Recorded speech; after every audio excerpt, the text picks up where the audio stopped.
বন্ধুরা, আজকের ভিডিওর বিষয়বস্তু হলো চন্দ্রমল্লিকা গাছ। এই নভেম্বর মাসে আমি চন্দ্রমল্লিকা গাছের টবের মাটিতে একটা লিকুইড তরল সার প্রয়োগ করব।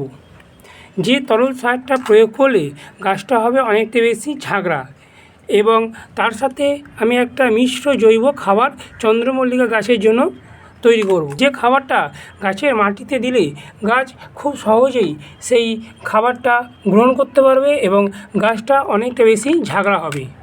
এবং তার সাথে থাকবে কিছু চন্দ্রমল্লিকা সংক্রান্ত কিছু ছোট ছোট টিপস এবং পরিচর্যা। যে পরিচর্যাগুলো যদি তোমরা চন্দ্রমল্লিকা গাছে এই নভেম্বর মাস থেকে করতে পারো, তাহলে আগামী দিনে ডিসেম্বর, জানুয়ারি এবং ফেব্রুয়ারি মাসে এই চন্দ্রমল্লিকা গাছগুলোকে অনেকটা বেশি ঝাঁকড়া করতে পারবে এবং তার থেকে অনেক বেশি পরিমাণে তোমরা ফুল পাবে। আজকের ভিডিওটা তোমরা একটু স্কিপ করো না। স্কিপ করলে তোমরা চন্দ্রমল্লিকা গাছ সংক্রান্ত ছোট ছোট যে ইনফরমেশান সেইগুলো মিস করবে।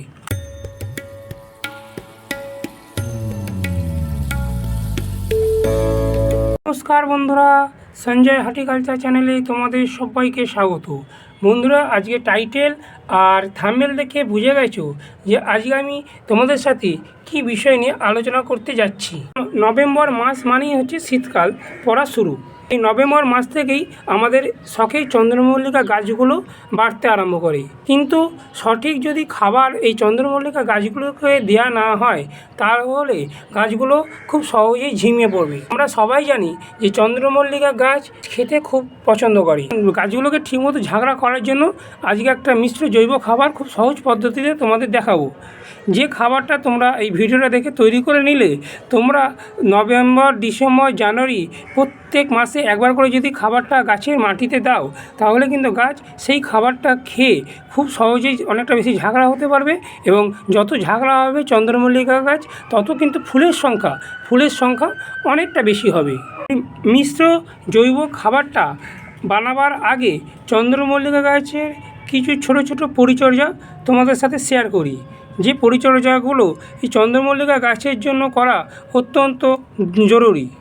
এক নম্বর বিষয়টা তোমাদের চন্দ্রমল্লিকা গাছের জন্য যেটা খেয়াল রাখতে হবে, সেটা হলো চন্দ্রমল্লিকা গাছ জল অতটা বেশি পছন্দ করে না। মানে মাটিটা ময়েস্ট থাকবে, ভিজে ভিজে থাকবে, সেরকম মাটি চন্দ্রমল্লিকা গাছ পছন্দ করে। বেশি জল হলে কী হবে, বেশি জল হলে গাছের পাতাগুলো পচতে আরম্ভ করবে, গাছেতে নানারকম ছত্রাকজনিত রোগের লক্ষণ দেখা যাবে।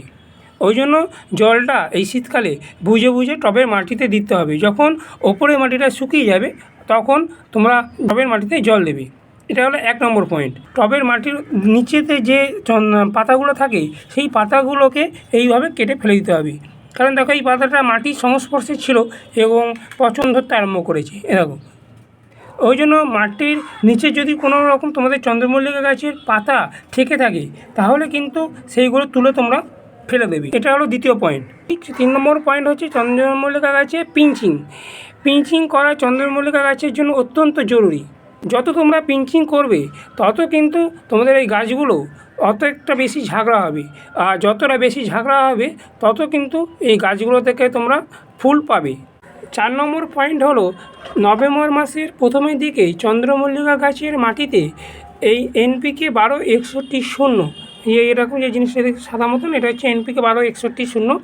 এই 12-61-0 2 গ্রাম 1 লিটার জলের মধ্যে গুলে, তার থেকে এরকম অনুষ্ঠান বাড়ির যে কাপ আছে, সেই কাপের 2 কাপ 8 ইঞ্চি টবেতে দিতে হবে। এবং এটা নভেম্বর মাসে প্রথমের দিকে করতে হবে, এবং আরেকবার দিতে হবে এটা নভেম্বর মাসের মাঝামাঝি করে। এই 12-61-0টা দিলে কি হবে, এই 12-61-0টা দিলে চন্দ্রমল্লিকা গাছে অনেক শিকড় বেরোবে, মানে রুটটা অনেক তাড়াতাড়ি বেরোবে, এবং যত রুট বেরোবে তত কিন্তু গাছটা অনেকটা বেশি ঝাঁকড়া হবে। তাই NPK 12-61-0 চন্দ্রমল্লিকা গাছে দেওয়া অত্যন্ত জরুরি। তোমাদের কাছে যদি NPK 12-61-0 না থাকে, তাহলে তোমরা 8টা দানা DAP টবের চারপাশে দিয়ে দেবে দুবার, মানে নভেম্বর মাসের প্রথমের দিকে একবার এবং নভেম্বর মাসের মাঝখানে একবার, মানে 15 তারিখে একবার। মল্লিকা গাছের সপ্তাহে একবার করে এখন খোল পচা জল বা ভাতের মাড় কিংবা সবজি পচা জল সপ্তাহে একবার করে টবের মাটিতে দিতে হবে। দিলেই চন্দ্রমল্লিকা গাছগুলো নভেম্বর মাসের মধ্যে অনেকটা বেশি ঝাঁকড়া হয়ে যাবে। পিঞ্চিং প্রক্রিয়াটা নভেম্বর মাসে 20 থেকে 25 তারিখ পর্যন্ত করতে হবে। 5 নম্বর যে পয়েন্ট, খুবই ভাইটাল। গাছটাকে বেড়ে ওঠার জন্য যে শক্তির দরকার হয় সেই শক্তিটা পায় সূর্যের আলো থেকে।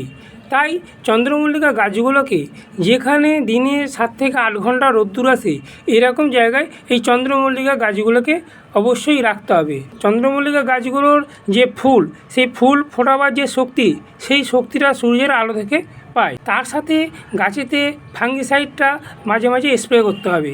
ব্লাইটক্স হলো বা রেডোমিল গোল্ড হলো 1 লিটার জলে 2 গ্রাম দিয়ে সকালের দিকে সূর্য ওঠার আগে কিংবা বিকেলের দিকে সূর্য চলে যাওয়ার পরে গাছের পাতাতে স্প্রে করে দিলে গাছের কোনো রকম যে কালো কালো স্পট দেখা যায় সেইগুলো হবে না।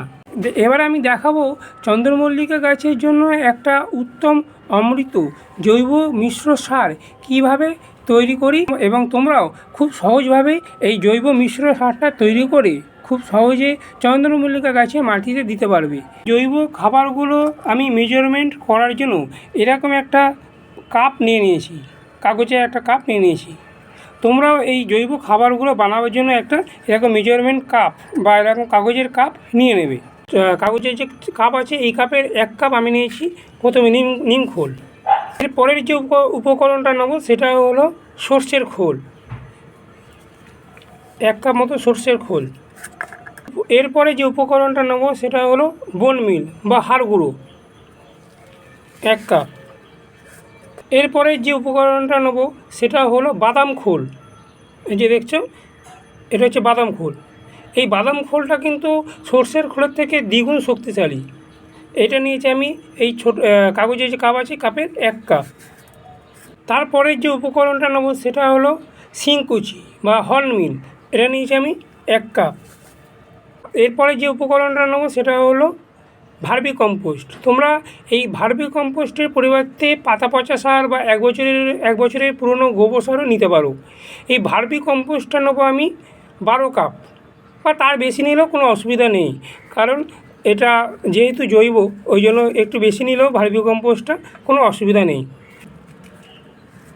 শেষে যে উপকরণটা নিচ্ছি সেটা হলো জৈব ছত্রাকনাশক বা ফাঙ্গিসাইড। আমি জৈব ছত্রাকনাশক হিসাবে নিয়েছি ট্রাইকোডার্মা ভিরিডি।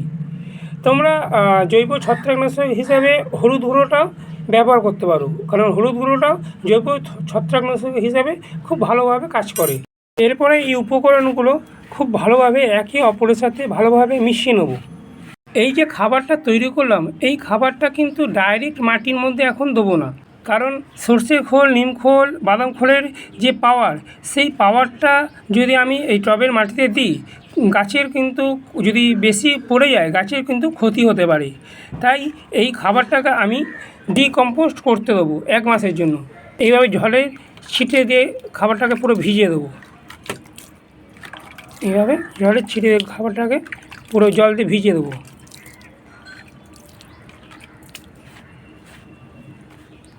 একদম কালা কালা করে দেবো খাবারটাকে। খাবারটা যখন ডিকম্পোস্ট হয়ে যাবে তখন যদি টবের মাটিতে দিই গাছ খুব সহজেই খাবারটা গ্রহণ করতে পারবে। আর এখন যদি এই খাবার টবের মাটিতে দিই, টবের মাটিতে ডিকম্পোস্ট হতে কিছুটা সময় লাগবে এবং বেশি পড়ে গেলেও কিন্তু গাছের ক্ষতি হতে পারে।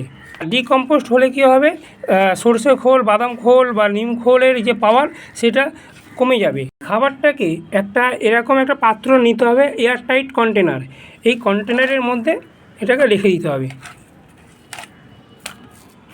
প্রত্যেক সপ্তাহে একবার করে এই খাবারটাকে বের করে ছায়াযুক্ত জায়গাতে ভালো করে শুকিয়ে নিতে হবে। রোদ্দুরেতে নয়, ছায়াযুক্ত জায়গাতে ভালো করে শুকিয়ে নিতে হবে। শুকিয়ে নিয়ে আবার এটাকে জল দিয়ে ভিজিয়ে দিতে হবে। ভিজিয়ে আবার এই কন্টেনারের মধ্যে রাখতে হবে। এই কাজটা করলেই কিন্তু খাবারটা পুরোপুরি ডিকম্পোস্ট 1 মাসের মধ্যে হয়ে যাবে। শুধু চন্দ্রমল্লিকা গাছ নয়, শীতের সমস্ত গাছেতে কিন্তু এই খাবারটা দেওয়া যেতে পারে এবং খুব ভালো রেজাল্ট এই খাবারটা থেকে পাওয়া যাবে। চন্দ্রমল্লিকা গাছের জৈব খাবার তৈরির বিষয় আলোচনা। যদি আমার এই ভিডিওটা তোমাদের এতটুকু উপকারে লাগে তাহলে অবশ্যই আমার এই ভিডিওটাতে লাইক দিও এবং চ্যানেলটাতে সাবস্ক্রাইব করে আমার পাশে থেকো এবং পাশে থাকা যে বেল আইকনটা সেটা প্রেস করে দিও। প্রেস করে দিলে কী হবে, আমি যখন নতুন নতুন ভিডিও আপলোড করব যাতে সহজে তোমাদের কাছে খুব তাড়াতাড়ি পৌঁছে যেতে পারে। সবাই তোমরা খুব ভালো থেকো এবং সুস্থ থেকো। নমস্কার।